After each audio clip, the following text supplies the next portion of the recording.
Pressing that post video was always tough, especially if I wasn't really proud of the video, because I wasn't always really proud of it, but I just thought like I need to get myself out there. But pressing that post button, when you do it a bunch of times, it kind of, you go numb to it a bit. One thing that I would tell everyone watching is just start. That's it, those 2 words.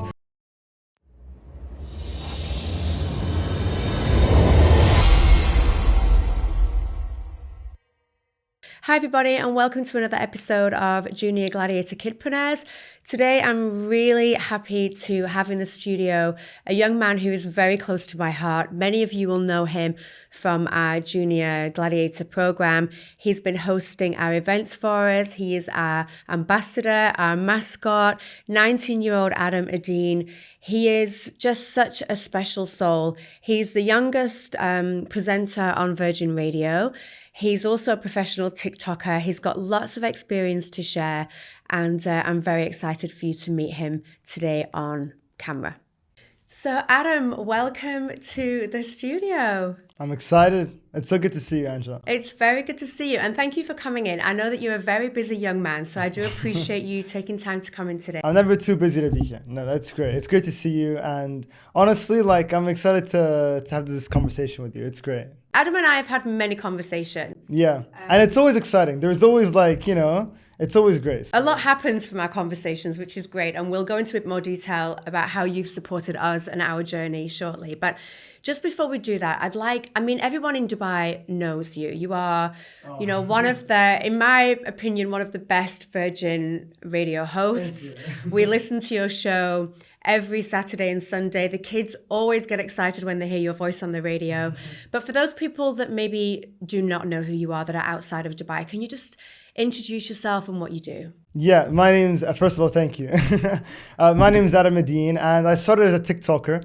I was making TikToks at 15 years old. And that's when I knew I wanted to be in entertainment. I wanted to make videos and talk.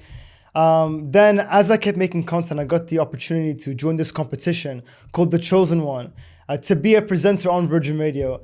And I worked hard at it. I got a bit lucky and I won that competition. And then I became a Virgin Radio presenter. And that's what I've been doing for the past year, as well as making videos on social media. So that's who I am. And how old are you, Adam? I'm 19. 19, just 19. So still very, very young. So can you explain, because you started at 15 doing TikTok. That's right. Did you, at that stage, did you have the support of mum and dad for you to be able to go online and start creating these videos, or did they not know? I did.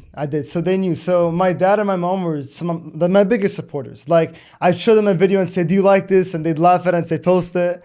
And they're great supporters. And I'd post a bunch of videos. I posted 1,000 TikToks and nothing went viral.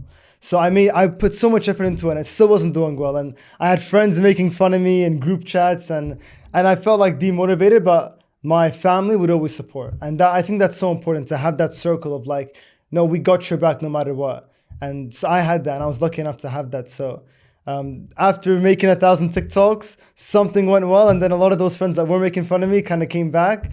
And you kind of see how the cycle works. And I think that's how it is throughout life.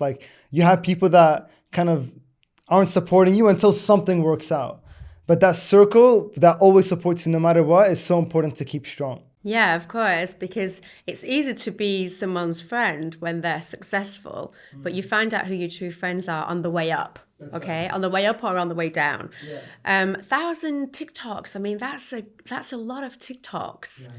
It's embarrassing. Please don't go. We're going to dig them all out. We're going to find the really embarrassing ones. But that's perseverance. Even at 15. Don't go scrolling. We see, even with adults, how many times we have this conversation, how many times do you keep doing something before you stop? The average person, maybe 5-6 times they test something to see if it works and then they say, okay, it's not working. Yeah. 1,000 times, that's Thomas Edison. You're the Thomas Edison of TikTok. I heard that thing, that light bulb, right?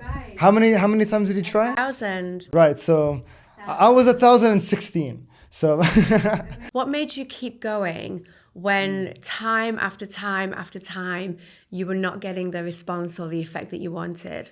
So I'd always run into some TikToker in Dubai that had 5,000 followers and I had 100. And my goal was 1,000, right? And so I'm like, how are you doing this? He's like, man, I just try stuff and I get lucky. And I'm like, okay. So it just kept me going. Like, I heard this thing, you're one video away from your entire life changing. You're one video away. So when I heard that, I'm like, okay, just one more video. And there was a time where I actually did give up. Like, I was on my 800th video and I was like, no, it's not working out for me. And then shout out to Ayman Yemen, the guy that does What Do You Do for a Living. I met him. He had 50,000 followers. And to me, back then, that was like, you've won the lottery. Like, that's crazy. And I say, how did he do this? He's like, man, I just make random videos and some things work out. And he got me back into it again. So then I made another 200 and something went well. So I think that perseverance is so important. It's funny because if I stopped at my 1015th video, I wouldn't have gone viral.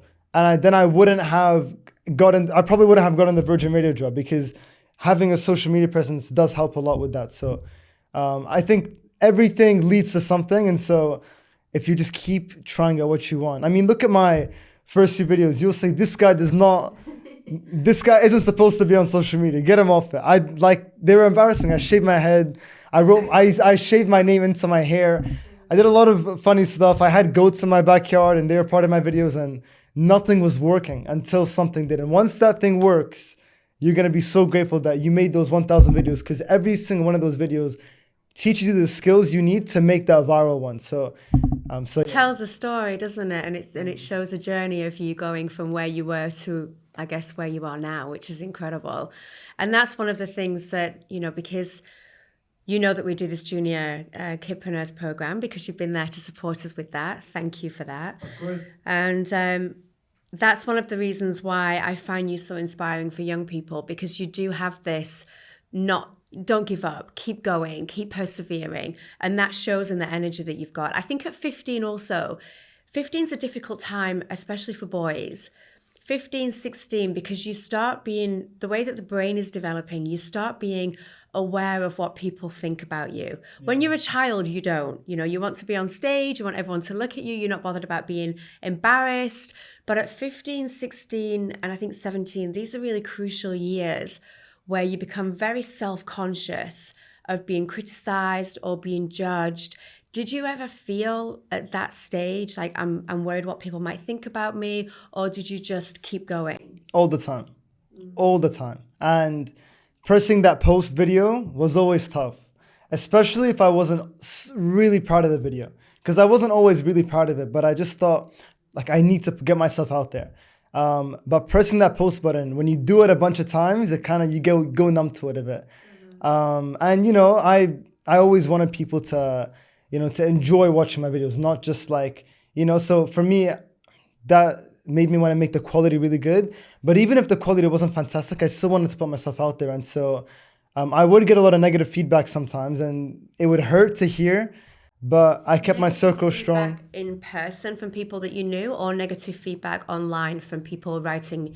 It was mainly online. Okay. Mainly online, but I did get some negative in person. But I got a lot of positive too. And when you're on social media, you focus on negative a lot. If you think about how many positive messages you get, and you see, let's say you get 20 positive messages. Oh, that's fantastic. Then one really nasty comment. You're going to think about the nasty one. You zone in on that negative one. And so for me, it was kind of I need to think about the positive as much as possible. But yeah, I think as a kid, if you're on social media, you have to have that thick skin. You have to. And it took some time for me to develop that, because in the beginning, I was making embarrassing videos, but once I developed it, it really helped me out. Because that's social media, right? You can't talk to a lot of people and then expect everyone to like what you're saying. So yeah, Exactly. But I also think that's a little bit of human nature. We tend to focus on the people that are negative towards us than the positive. Even if it's an experience, right? We remember the negative experiences. We sometimes forget the positive ones. So it's very interesting to hear that point of view, that you have to keep going. You've just got to block it out and keep the vision. Now, tell me about the Virgin experience then. So right now you're doing your TikTok videos. You've done 1,016 and you entered this competition. What was the competition? The competition was called The Chosen One. So they were trying to find the next Virgin Radio presenter. And I was scrolling on my TikTok and I saw Chris Fade saying, hey, you could be the next presenter. And I was 18 and I said, I'm too young for this. And I scrolled. And they're not going to allow an 18-year-old. And I scrolled. So my first thing in my brain was like, no, this is not for you.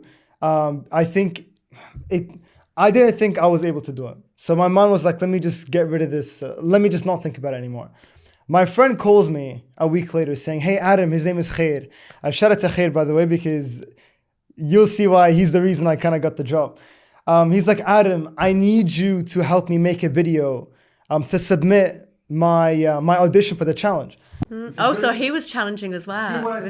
He was 21, or no, I think a little bit older. He was like, I need you to edit my video, film it because you're good at that. I'm like, I got you, man. So that night, for 6 hours, I was with him. We went to different locations and I edited the video. I filmed it for him and it was a good video. It did quite well, actually. I even heard it went on the WhatsApp group chat for Virgin Radio as well because like it was a really good video compared to the others. Because everyone kind of got the camera out and said, this is why I should be the chosen one. We made it super cool. He was in a boxing gym at one point. Then he went to a pool and it was really fun. He was juggling in the video as well. Anyway, he gets to the next audition and he said, hey, can you come support me? I just want you to be there. I said, yeah, I'll come. I went with him and Maz was there. And she said, look, everyone can audition with their voice. Just go and give an audition. I said, okay, I'll give it a go. We all gave it a go, me, Khair, and his other friend, and we said one of us is gonna make it. And then I got the call for the top 10. Oh, I've just got goosebumps, wow. And so for me, I didn't even, I just wanted to help him, I wanted him to win. You know, I kind of thought I was too young initially, and when he wanted to do it, I was like, yeah, let's make sure Khair wins. But when I got the call back, when I made top 10, I said, there's nothing that's gonna stop me from winning this. I stopped all my TikToks. Even I'm glad I had finished school by then. And I was like, no, I'm going to make sure I win this whole thing. And so I freed up my entire day. That was my advantage. I said, being young, for me, I thought it was a disadvantage because I thought other people had experience. So I thought my advantage is going to be my time. And so I made sure to use it. I had a great network of other content creators, family, people that would help me with ideas for the challenges they'd give me. They gave me so we had 2 weeks and every day there was a challenge and we had to prepare for it. We had to interview Chris Fade for a podcast once. We had to go to the public and live, or this was just, because I know you have one video of you interviewing Chris Fade. Yes. So was it actually interviewing him or was it just a make-believe? No, we actually interviewed him. You can find it on YouTube. It's 10 minutes long. And so we all had to prepare questions for him. We had to go into the public and interview a bunch of people on the street and then put that together and edit it nicely. We had to speak live from concerts, so many different things. But eventually they went top 5, top 3, and then I won the top 1. And it was a dream. It was the best day of my life. Where were you when you found out that you'd won? Oh, I was in the studio. So that morning, I woke up at 4 a.m. I had to be at the studio by 8. I was doing I was like, okay, I'm going to win the morning. So I did 100 push-ups, 100 pull-ups. I went for a run. I did an ice bath. I was like, okay, I won the morning. I was feeling awesome. My dad and my brother came with me. And in the car, we're just we're going to win this. We're going to win this. And we go in there and it was introduced in the studio. My dad's reaction, I still watch that sometimes because Is this on the video as well? It's on my phone. Okay. But even Virgin Radio posted it. My dad, my brother, and my uncle were in the car listening to it and they were just so happy as well. And it was just I kind of didn't know exactly what I was doing. And I still don't. You know, I was making videos, but where is that leading me, right? Okay, I'm getting a few followers, but at the end of the day, I want to make sure that I can make a living off of this, and I want to make sure that I develop the skills I need to take me far in life. But then that was okay, wow, it's Virgin Radio. It was a big thing for me, and it's a big thing. So I was so happy that I've won that. It was just okay, I kind of know what I'm doing a little bit more now instead of just making videos. And so it gave you a purpose and direction, which is really important. Yeah, and it's the best team. You know how they say you have to surround yourself with the right people? I feel so blessed. I go into work and everyone there just amazing people. And they're so good at what they do. And I learned so much from them. And a lot of them are my mentors. And so I just we're friends, but I look up to them, you know, so it's great. So it doesn't feel like work? It doesn't feel like work. They're friends. but they're also my mentors. I just learn a lot from them, like, you know, and I always send the team messages like, what do you think about this? Or, you know, how did this sound? Or if you hear me on the radio, like, tell me what you think about that. And they're always there to help me and support me. And it's the best thing ever. So. What a great story. I love that. So I have to ask, the friend who didn't get chosen. I mean, how did that work out with the? Imagine. I'm kidding. No, he's the best. Okay. So he lost with grace, didn't he? Yeah, no, because we said one of us is gonna win, right? And so he's great. Like, he's happy I won instead of someone else, right? And he was supporting me the whole time. Those top 10, he was like, no, we're gonna make sure this guy wins. So he was sharing the voting and everything. No jealousy, no resentment. That's a true friend right there. We deserve him a shout. And he just graduated, so shout out to Khair Hakim, legend. Congratulations. Yeah, so yeah, he's great. He's awesome. Yeah. What a great friend. Because a lot of friends would be a little bit, oh, you know, I kind of got you in and now you're... And I'm taking their, yeah, but, you know, when you find a friend like that, you just have to you keep him close. Like, that guy, he's great. And no envy. And because he knows, right? When I did it, it was to help him, you know? And so, but I think that was very interesting. When you help someone without expecting anything in return, I think God gives you a lot. It's like you're just doing something nice and there you go. There is something nice happening to you.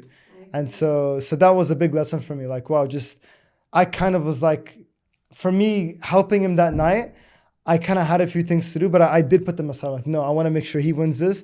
He doesn't have that much time to submit this video. So I kind of made sure that he was going to have a great video. And for me, that was one of the times I was being really selfless, and it came back to me. And I think that's a big lesson, like, as much as you can, if you're able to help people.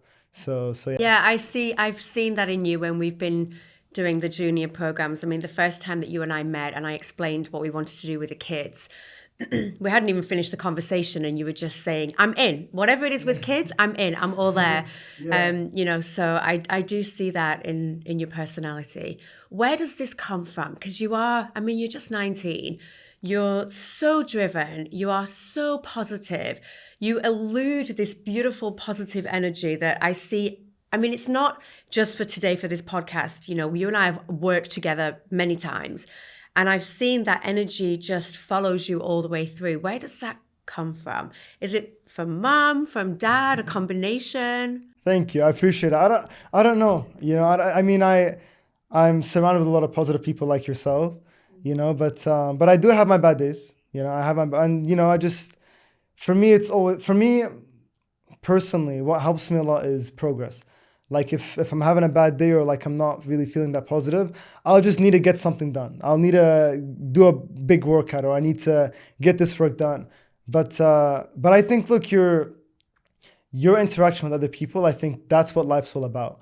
I think your health comes first, but then your relationships with others is second. Like, it's so important. And if you're negative, like, people aren't gonna want to be around you, and I feel like you're not gonna want to be around yourself, you know. So, but no, I do have my bad days, but as much as I can, I like to be positive. And yeah, but you've got tools and strategies to, when you do have, and we are human, okay, we're not upbeat and positive all of the time. It's normal to be down and sad and have these other emotions. But what I like with you, Adam, is that you have strategies and tools to then say, okay, I'm feeling like this, I'm going to do this. And I see that in a lot of your challenges. So you just completed, and the boys watched, by the way. So Adam just finished this great challenge. I would be useless, by the way, because I'm a vegetarian. So you just did a challenge where you just ate protein for 30 days. Why did you decide to do that? What was the thought process behind it? How did it go? And how did you feel? We had a bit of a bet, me and the boys, and I said, this is a terrible challenge. He's going to be exhausted by day 3. He won't have any energy. So they were very much pro this challenge. And I said, no, he needs his veggies because, of course, I'm a mum. So tell me about the challenge. Yeah, so I'm very obsessed with health. I'm very obsessed with training, with fitness. And everyone's talking about this carnivore diet, you know, meat and chicken and fish and eggs, like, and that's it. That's what you should be eating, and that's all you can have. And it was this diet that people were like, they do this diet, and for the first 2 weeks it would suck, but their body would adapt to it, and they wouldn't crave sugars anymore, and it wouldn't, and their skin would clear up, and they'd be super, super strong. they have all these benefits and they feel amazing. And I was like, okay, let me give this a go. And I also wanted to kind of detox my body from everything, you know? I thought, okay, I was gonna do just meat for 30 days, only meat, only steaks, which was getting quite expensive. So after 4 days, I realized salt and meat is not sustainable. Because for me personally, how did you feel after 4 days of that? I felt horrible. Like, look, I felt good to live life. I was cool, but I was craving everything. And I also couldn't find food, couldn't find steaks when I was going out. Plus, I wasn't only just not having anything else. I wasn't even having like oils. I wasn't allowed to have oils. So when I'd go out, it was hard for me to find food because no one is making steak with butter. Everyone's using the horrible canola and vegetable oils. And, you know, those are horrendous for your body. So I was like, that's out of my diet. And so I struggled with this meat thing for the first 4 days because I'd wake up, I'd go right to work because I'd wake up a bit late and I'd be rushing and I couldn't find anything to eat all day. So I'd go home at 9 p.m. and I'd be fasting all day and I'd have 5 steaks at home when I got home that night. And it didn't work out. So I ended up adding chicken, fish, and eggs, and that became the carnivore diet. And for 2 weeks, my body was getting used to not craving sugar and not craving carbs anymore. I was learning how to use its fats for energy instead of actual food. And that's ketosis. And I learned so much about it. And I realized I was so mentally sharp. My skin fully cleared up. When I was doing my boxing, my training, I had amazing cardio. I felt super, super smart. I was winning all the chess games. I felt like this was the diet that we should be having, except I was losing a little bit too much weight. I wasn't eating enough because when you have a steak or you have a chicken breast, you're just like, you don't want to eat more. You want to eat breads and rice, but you're not going to have more steak and chicken after having that. So for me, the biggest thing I took from that was I learned the difference between eating because you're hungry and eating because you're bored. All of us eat because we're bored, right? Of course. But when you learn to eat because you're hungry, which for me, it took a lot of time to kind of learn that, you start to value food so much more, and you start to realize the power of your body, like how much it can really do. And I saw with my father. I mean, I did a 30-day meat challenge. My dad did a 30-day water fast. So he ate nothing for 30 days. And he lost, I think, 14 kilos of fat. And his testosterone went through the roof. And he put it on TikTok and on Instagram Reels. And it showed like, look, your body is capable of everything. And I truly believe that. I believe literally we can do everything. And so it's like when you test your body to that level, you see it for yourself. Because I can tell you right now, you can do this. But until you do it, it's hard to fully grasp that. You need to feel it. You need to experience it. You were seeing a medical profession, I know, when you were going through this challenge. It wasn't just that you were, abstaining from everything carb or oil or fats. You were actually doing it in a controlled way. You had a medical profession checking your bloods to make sure that you were healthy. Yeah. Right? That's it. Well, I just checked on the first day and the last day. I didn't check in between. Because I'm a big believer in you should be your own doctor. Nothing bad against doctors. My doctor that I was seeing, Dr. Sufyan, he's the best guy ever, and I need him, right, for the challenge. But I think as much as you can, you need to look at what your body needs. You need to, through experimenting with yourself, understand how your body works best. And I think nowadays, with all the consumption, we all overconsume. I think to sit back and pause and think, okay, let me take a little break and see exactly what my body needs, what it doesn't like, because everyone's body is different, and not necessarily listen to a doctor all the time. And I'm not trying to, I don't want it to sound rude, but when you go to a doctor and kind of a lot of them are told what to prescribe you, right? Like, oh, you feel like this, here, take this. And for me, I'm against taking medicine a lot of the time. I'm with you on that. I think you should, I think the world is your medicine, right? All those plants are your medicine. All those, look at how grandmothers used to heal their kids, right? They used to just they didn't have all these professional doctors and everything. They would just, they would find these herbs and spices and things that would heal you. And I think that's the secret. And I think there's always something that you're doing that is causing the illness a lot of the time.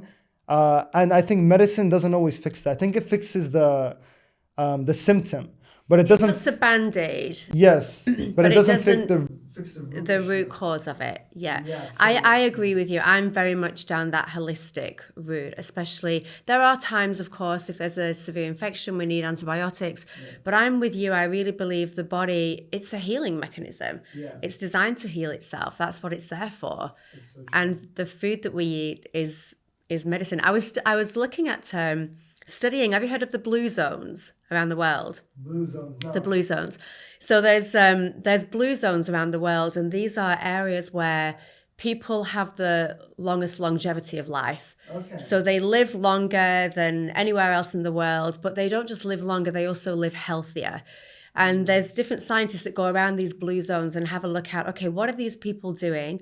What are they eating? How are they living? That's allowing them to live to 100, 105, 110, and they're still moving around, very able-bodied and very healthy. So there's certain areas where these blue zones are. There's one in Japan, and they studied their life, and they sit down and they all have dinner together. So dinner is a graceful time. It's when families communicate, we sit down, but they take time to eat. It's not sit down in front of the television, scoff down the food, and then, go back to what you're doing.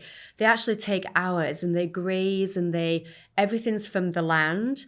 So they take the plants from the land, they cook it themselves, but they never eat to be full. So they always stop eating before they get to that feeling of feeling full. And what they say is that we should never feel full. We eat the food to nourish the body, but the moment we've had the nourishment, then it's time to stop. And when you look at the science behind it, it's actually, that's how we should be. We should use the food for medicine, not just gorging. And I think, especially here, there's a lot of fast food, there's a lot of eating out. It's very easy to get stuck in that trap of using food for medicine. I mean, that's very wise for someone of 19, because most 19-year-olds that I see, they're out there, queuing up in McDonald's or having KFC. So the fact that you are mindful of the food is a great thing. What about now? So you did the 30 days. How did you feel? You've gone through the benefits of how you felt during the challenge. What about at the end of the 30 days? What changes did you see in the body, and what are you doing now? So I feel the best I've ever felt in my life. I feel so good. I feel like I've gotten rid of all the bad chemicals that were stuck in my body, because when you're eating bad food, I don't think it goes right away. I think a lot of it stays in the body for a long time until your body has to get rid of it, because it has no other option, because I wasn't eating so much during the challenge. The moment I had carbs after the 30-day challenge, my body had the most energetic, explosive energy I'd ever felt before. I went to boxing sparring, and it was one of the best sessions I've ever had. I felt so explosive. I felt so powerful. I felt like if that's how feeling like Superman felt, that's how I feel.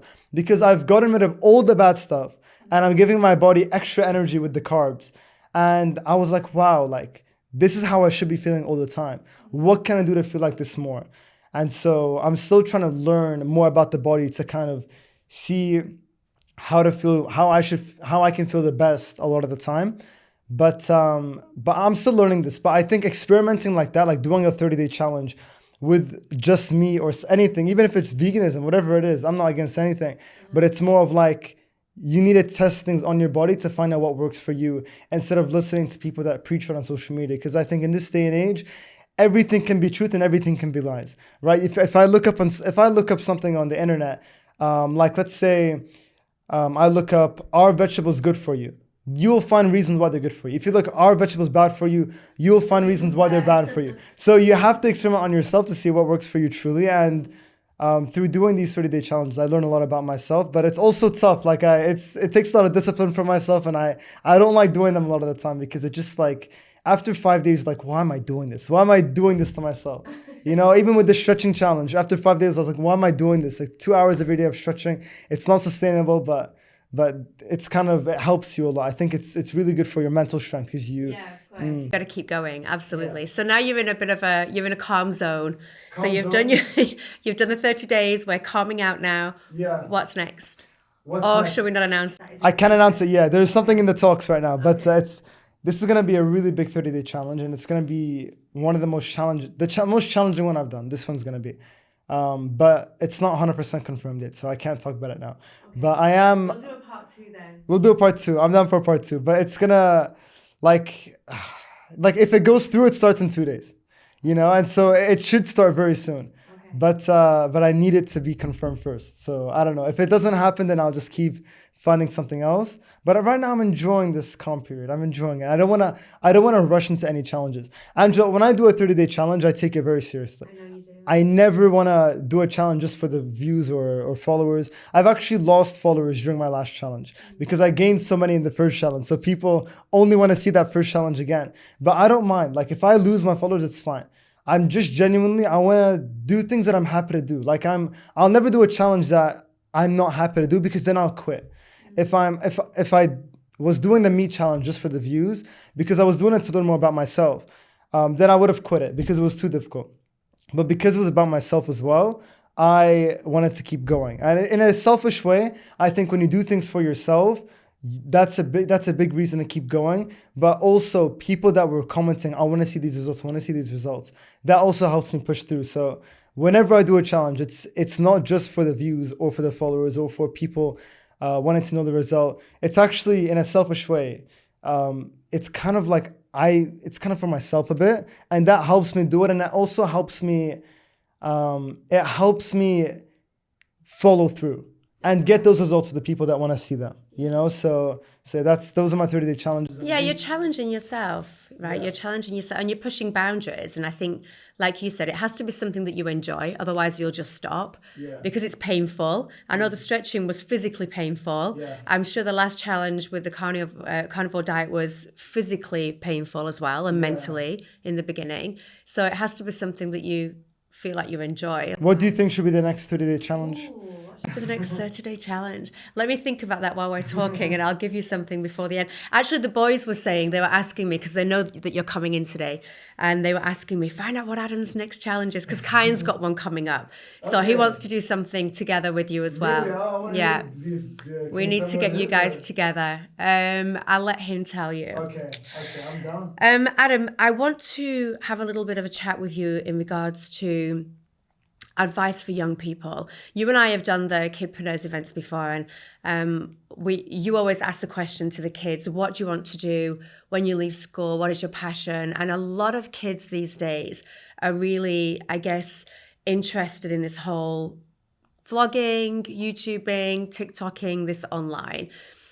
How can kids manage this image that they've got of being online with also their schoolwork, with other demands upon them? Is it realistic for kids to want to be YouTubers and vloggers? Is there a career in the future, do you feel, for young people to make? Because for my generation, I mean, it's all very new, but your generation, you're growing up with this. Yeah. So where do you see this digital world going, and how do you think young people can get the best of it?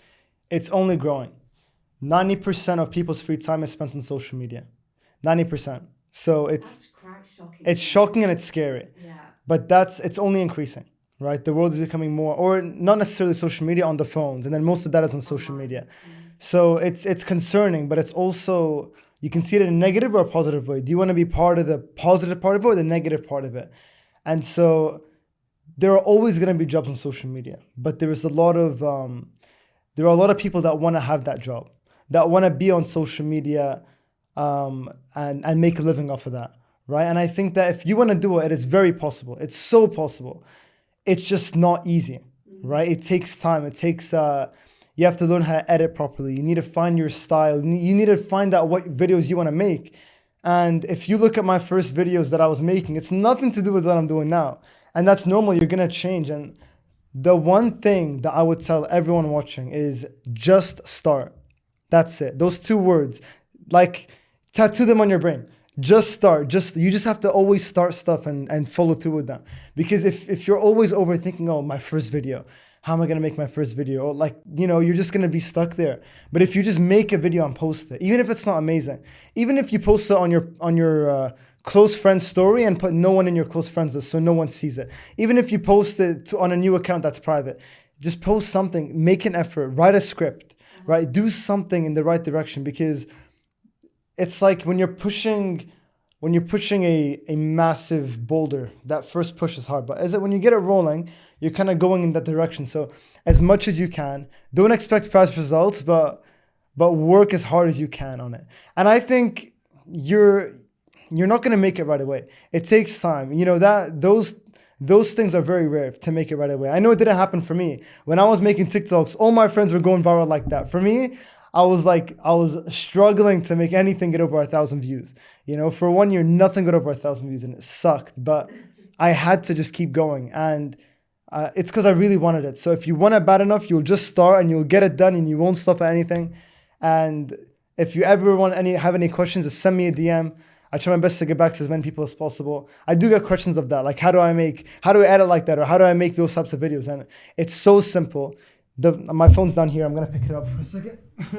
This thing is revolutionary. You can edit, you can film, you can make millions of dollars a year from this if you know what to do, if you know what buttons to press, if you know how to use your fingers with this, you can make $1 million a year from this, 100%. You know, and I'm still learning this thing too. But as much as you can master that without using it in the wrong way, without getting addicted to it, you know, you can really change the world. And I think we're in a day and age where you don't need to be connected with TV or radio or any massive media corporation. You can do it from yourself. You can reach the world by yourself. 5 billion people are on social media nowadays, and that number is only growing. So if you can take advantage of it, take advantage of it. And there is always an audience for something. So if you just start putting yourself out there, you'll figure your way around it. And I'm still figuring my way around it. Like, I know I have a few followers and I get views like on my videos, but I'm still learning. I post videos that get 0 views sometimes. Like, why didn't that do well? I post, I post something that people don't like. I'm like, why didn't they like it? You know, and I'm still learning from that. So it's a learning process, but I'm telling you, if that's what you want to do, it is so possible. It's always a learning process though, isn't it? I think even if you look at people like Mr. Beast, you know, some videos do, I mean, of course, all his videos do great, but some videos are more popular than others. And he always says, we try new things, you know, we see what works, what doesn't work. You should create a training program, Adam's School of Becoming Viral, and then create your videos. No, seriously, because you have so much information to give. And I know you're very passionate when it comes to helping young people, you know, helping them navigate their way, because you've been like that, especially with my boys. Always you've been at the end of a phone, you're always happy to help, give advice, brainstorm ideas. So you do have that. You should package the knowledge that you've got and then create some kind of a business from it. We're going to talk about that after this podcast. I'm not saying no. Yeah. That sounds good. I was thinking of doing an editing agency, because like editing short form content, because I'm quite good at that and I know people that are good at that. But I'm honestly, like, I'm kind of really occupied with making my own videos right now. And so let me try and grow with that first. And then eventually I think that's great to do.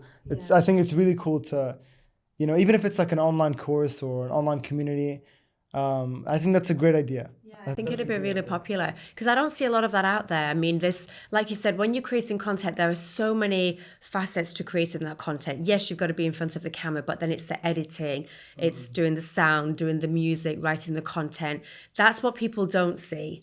You're doing your 30-day challenge, and it looks great when you're seeing these videos on your Instagram, and it looks easy. But there's so much more behind the scenes that's going on. Yeah, it's a lot. And especially when you're doing a video every day and you have to not make every video sound repetitive for the 30-day challenge, it does take a toll. And so, but you know, you got to go through that hard stuff. You have to do it. And I'm getting recognized a lot more when I after those challenges, because people, they love seeing someone not just give advice. They want someone to prove why they deserve to give the advice, right? So for me, like I'm sure we see a lot of people on social media, and I was one of them when I started TikTok, just giving advice. Oh, like, this is why you should do this. But for me personally, like, I don't want to listen to someone giving advice unless they've actually done something that makes them worthy of taking advice from. I want to look at someone and say, okay, you're worthy of taking advice from. You're worthy of listening to. So I want to make myself the type of person that is worthy of that.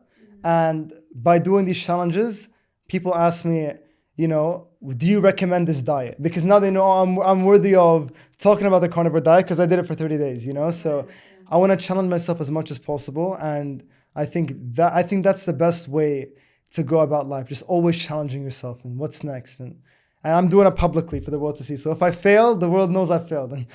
But I like that though. I think people also want to see vulnerability. Because then it's more relatable. So if you fail at something, we say that fail is first lesson in learning, right? So even as a failure, you're learning something from that. But if you can show that vulnerability, people feel more related to that. Yeah. We don't want to see someone who's succeeding all the time because that's not real. That's not real life. It's okay to fail and make those mistakes. It's so true.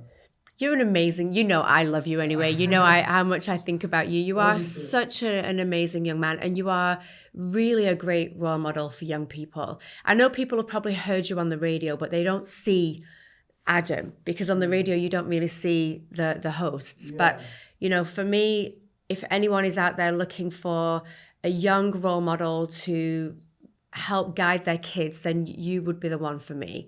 Because you really have a great mindset and you have a great big heart as well. So amazing. Adam, if people want to follow you and they want to see what you're doing, how can they reach out to you? How can they find you? 100%. Adam Eddine _official. That's where you can find me on Instagram. And when you're on my Instagram, everything's there. You can find that when I'm on the radio. Give away a lot of stuff there too. So you want to be listening there.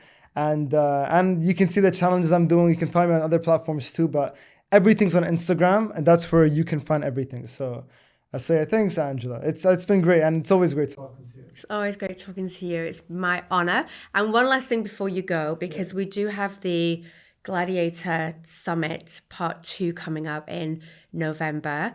And it hasn't been fully confirmed yet, but 99.9% chance confirmed that you will be co-hosting the summit for us. So I am very excited to have you there with us for that as well. I'm so excited. I'm honored. And even being there last time, just seeing the type of people that show up to those events. Everyone's driven and everyone's excited and everyone has the best energy. And in that room, you cannot be upset in that room. You're going to be happy, motivated, and I can't wait to be a part of it. I know 99.9% sure I am going to be. And when it goes through, I'm going to make sure to do my thing there, make sure, it's all taken care of with the emceeing. Yeah. And I know Munir as well, who's going to be co-hosting. I met him on the last event, and he's so good at what he does, and I'm so excited. Really, I am. And I heard some of the speakers that are going to be a part of it, and you don't want to miss out on this event. You don't want to miss out. The Gladiators #2, right? The second event. Yes. Let's go. I can't wait. Adam, thank you so much for coming in today. You are my shining star. You know that. Thank you so much for joining us today, and we'll see you next time.